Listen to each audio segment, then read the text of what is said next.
jóvenes, un placer saludarles una vez más. Como hemos estado viendo el tema de la electrónica, vimos su simbología, hemos visto algunas herramientas bastante utilizadas en lo que es esta rama. El día de hoy vamos a conocer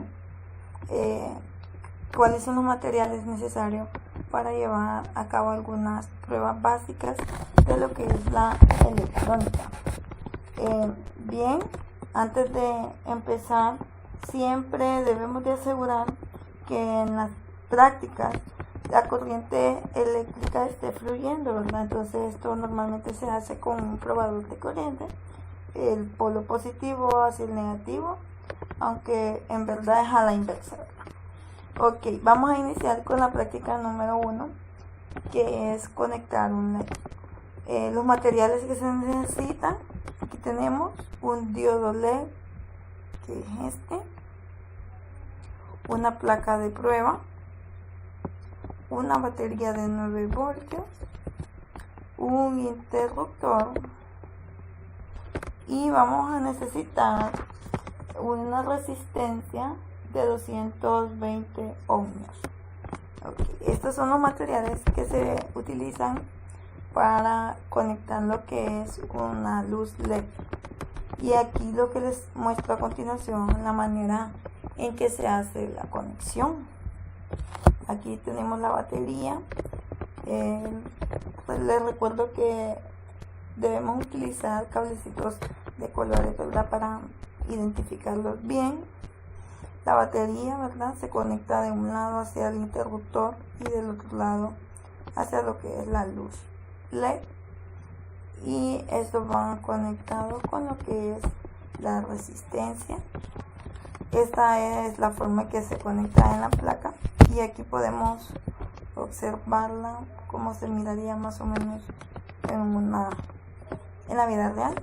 Y a través del interruptor, ¿verdad?, nosotros tendríamos el control de encender y apagar lo que son el foquito, la luz. Y ese primer circuito que acabamos de ver, tenemos que recordarlo de sus terminales. El más largo, que es ánodo, apunta a lo que es el polo positivo, ¿verdad? Y el corto, que es cátodo, al negativo. Si por alguna razón los terminales son iguales o los sacaron de un circuito en desuso, pues se puede identificar el cátodo por un pequeño corte en la cabeza del componente. En una resistencia de 220 ohmios que hace de protección para el LED, puede usar otra de mayor valor para ver qué es lo que ocurre. No hay ningún problema, ¿verdad? Y estos son algunos ejemplos de qué podemos hacer con una conexión de un LED. Estos rótulos son muy utilizados en la vida diaria. Otra de las prácticas sencillas de la electrónica es controlar el brillo de lo que es un LED.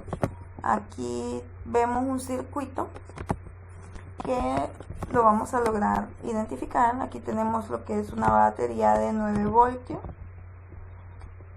Aquí tenemos una resistencia de 220 ohmios. Y aquí tenemos lo que es una luz LED. Y aquí, esto es un potenciómetro. Aquí podemos observar, ¿verdad? Esta es la simbología y este es el potenciómetro. Son resistencias variables.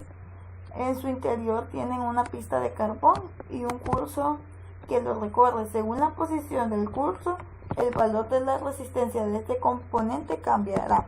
Esa es la razón por la cual pues, se puede controlar el brillo de una LED, ¿verdad? Solo se encuentra casi en todos los aparatos electrónicos. Por ejemplo, tenemos el control del volumen de los equipos de audio. En este circuito lo usaremos para controlar lo que es una LED.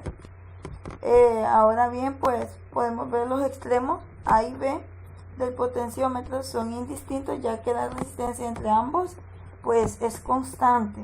Y en nuestro circuito, que es de 100, mientras que la resistencia entre cualquier extremo y el curso C depende de la posición de este último, pero su máxima resistencia será de 100. Si utiliza los contactos A y C, al girar el eje en el sentido horario, o sea, en el sentido del reloj, la resistencia aumentará entre 2 puntos. Entonces se arma un circuito de 2 levas, tal modo que al girar el curso del potenciómetro, la intensidad de la luz aumenta en uno mientras disminuye en el otro. Y tenemos otra de las prácticas, que es la de fotocelda. Esta es muy común en lo que son las cámaras fotográficas. Es lo que hace es, mediante el circuito adecuado, desactivar el flash cuando hay suficiente luz. En este ejemplo totalmente funciona, ¿verdad? Si la fotocelda, los cambios de brillo en la LED, a más luz incidente, menor será su resistencia. Habrá mayor flujo de corriente y a mayor será el brillo del LED. No hay distinción entre sus terminales para conseguir. Entonces, estas son las 3 prácticas, ¿verdad?, simples de lo que es la electrónica. Nos vemos, chicos. Dios les bendiga.